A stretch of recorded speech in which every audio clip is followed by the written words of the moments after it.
عمر آروم باش. صبح بخیر مهرنگار. عجب دختر جسور و چالاک بوده که از اسب حتی هراس نداری ها؟ صبح بخیر. مهرنگار، در باغ حیوانات خود که یکی از نقشه های اساسی خودی تو است. مقصد جو کردن دینозاور رو دارد؟ نه، راستی گفتم دینозاور رو اونقدر دوست نمیدارم، چون که حیوانی بسیار بدنمود میتابد برای من. برای خدا مهرنگار، اندازه پای شما چند است؟ اندازه پای من اصلا 36-37 می باشد. شاید بعد خوراک خوردن 42 می شود. نه، خطا کردی. 42 هم گپ است، 45 می شود.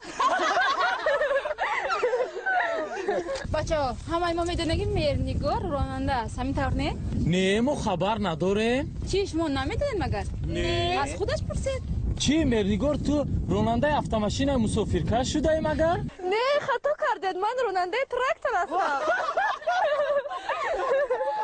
مهرنگار، در حالت قاعده بیان کنی از شهرت خود استفاده میبرید؟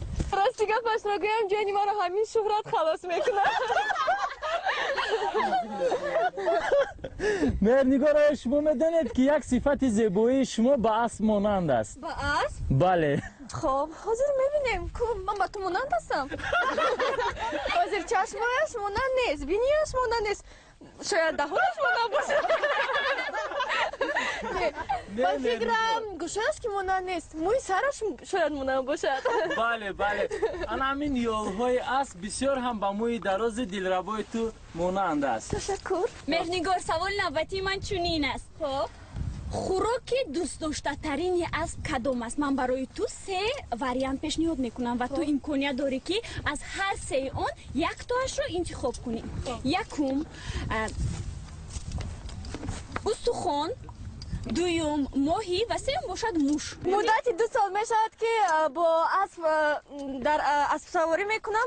یگان بار با اسبم نه موش دادم، نه گربه دادم، نه شلوار دادم.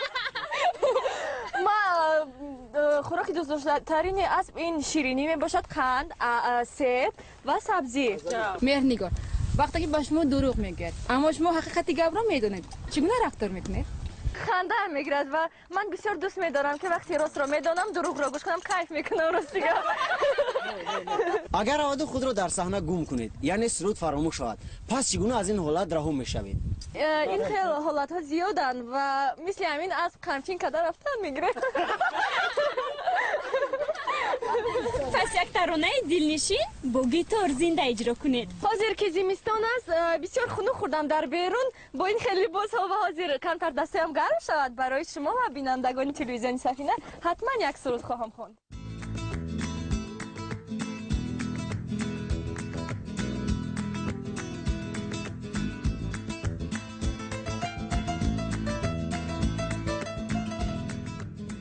حاضر سرود میخوانیم و نه تنها برای تلویزیونی سفینه، بینندگان تلویزیونی سفینه، بلکه برای من اسب‌ها، برای شتر در اینجا بوده هستم، برای شتر که تو من نکند برای سرود میخوانیم. خب برای این حاضر یک سرود برای شما و حیوان‌های نازنین میخوانم. اکنون گرم شده؟ کم کم. بله. آماده هستید؟ بله. اول من خونم یا شما؟ خب شما خونید. نه اول از دختران سر میکنیم. اول شما. کدام سرود باشد؟ شهدی لبانه دستلی از کدام این محلی، یا که تو ره گذری یا که تو نغمه گری، آه دل ما را میبری تو بس هیله‌گری، یا دل ما را میبری تو بس هیله‌گری.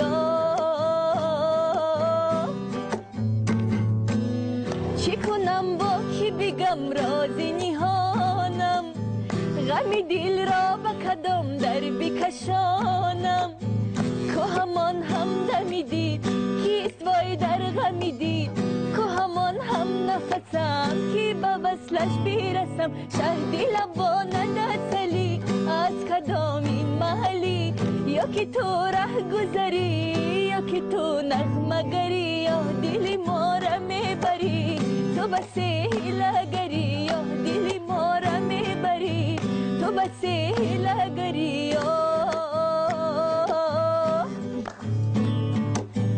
همه ارمان تو راز پنهانم تو میدانی نمیدانی میدانی نمیدانی شهدی لبانت اصلی از کدام این محلی یا که تو ره گذری یا که تو نغمه گری یا دل ما را میبری تو بس هیله‌گری یا دل ما را میبری تو بس هیله‌گری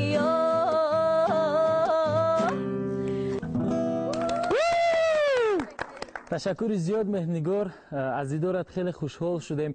بگذار تمام سال انا همین گونه چهره خندان و شکوفان و مثل گل در نشو و نما باشه.